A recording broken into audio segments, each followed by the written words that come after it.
Assalamualaikum warahmatullahi wabarakatuh. Perkenalkan, nama saya Anissa Nabila Nurdin, NIM 193100065. Di sini saya akan menjelaskan materi tentang produksi media cetak, mata kuliah konvergensi media penyiaran Islam. Nah, dimulai dari pengertian media cetak. Kata media memiliki asal dari kata medius yang artinya pengantar atau perantara, sehingga bisa dikatakan bahwa media adalah wahana penyaluran pesan atau penyalur informasi. Jika media diartikan sebagai sumber belajar, hal ini berarti maksud makna media bisa menjadi luas, termasuk artinya media adalah manusia, karena manusia bisa menjadi objek sumber belajar. Makna lainnya bisa berupa benda, peristiwa, dan lainnya, di mana benda dan peristiwa bisa menjadi sumber belajar.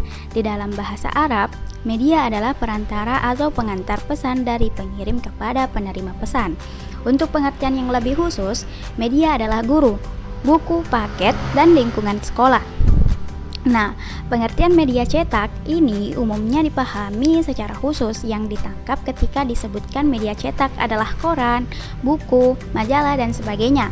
Makna media cetak lebih luas lagi dari sekadar itu. Pada dasarnya, media cetak adalah media untuk penyampai informasi untuk kepentingan umum atau orang banyak, dan bentuk penyampaiannya adalah tertulis. Media cetak memiliki pesaing, yaitu media digital dan media elektronik. Adapun media cetak sekarang sudah dinilai usang karena kondisi perkembangan teknologi yang sangat cepat. Nah, kekalahan media cetak ada beberapa faktor. Yang pertama, karena harga produk media cetak lebih mahal bagi konsumen, di mana di dunia digital saat ini seseorang hanya membutuhkan koneksi internet yang harganya jauh lebih mudah untuk mendapatkan informasi. Faktor yang kedua, karena media digital jauh lebih cepat dalam penyampaian informasi daripada media cetak. Di samping itu, faktor tren teknologi canggih di mana sekarang semakin banyak orang yang memiliki gadget semakin mengerus keberadaan media cetak seperti koran dan majalah. Nah, kemudian ada jenis media cetak. Dirjen Pembinaan Pers dan Grafika membuat pengelompokan jenis-jenis media cetak di Indonesia. Pada dasarnya, media cetak berupa bentuk surat kabar, majalah, dan buletin, yang kemudian jika dibagi lagi ada 8 jenis media cetak. Nah, yaitu mulai dari pertama, surat kabar harian, terbit dalam setiap hari, isinya berupa informasi terkini atau berita.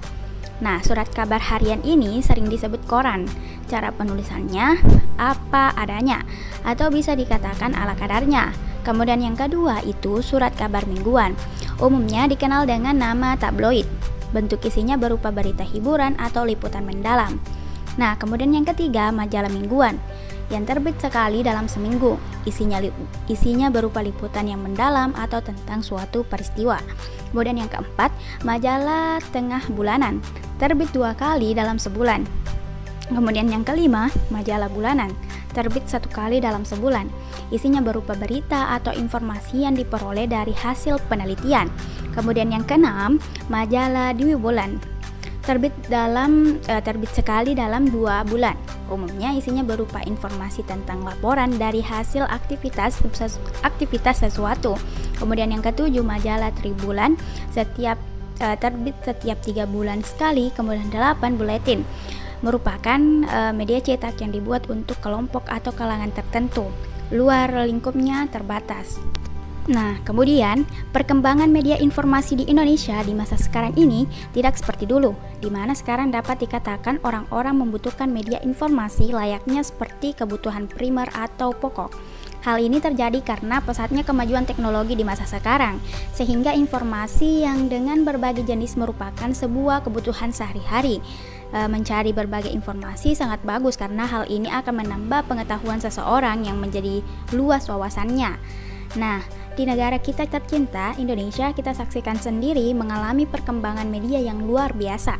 Jika di masa lampau, seseorang hanya bisa memperoleh informasi dari media cetak sehingga aksesnya sangat terbatas. Tapi sekarang, dengan model gadget dan koneksi internet, sudah dapat memperoleh akses informasi dan berita yang sangat luas. Isi informasi atau berita bisa berupa peristiwa berita politik, ekonomi, tutorial, tips, dan berbagai jenis informasi lainnya. Nah, perkembangan awal media cetak awalnya sangat jarang keberadaannya sehingga sulit ditemui karena perusahaan media cetak masih sedikit. Maka media cetak hanya beredar di kota-kota besar saat itu. Juga saat itu, konsumen media cetak adalah hanya mereka yang merupakan kalangan ekonomi menengah ke atas. Nah, orang yang sudah terbiasa mendapatkan informasi dari media digital, yaitu dengan berkunjung ke situs-situs berita, maka umumnya sudah tidak terlalu berminat untuk membeli koran atau produk media cetak lainnya. Media cetak menjadi terlupakan disebabkan pesatnya perkembangan media elektronik dan digital. Informasi yang diperoleh via media digital dan elektronik sangat mudah dan cepat.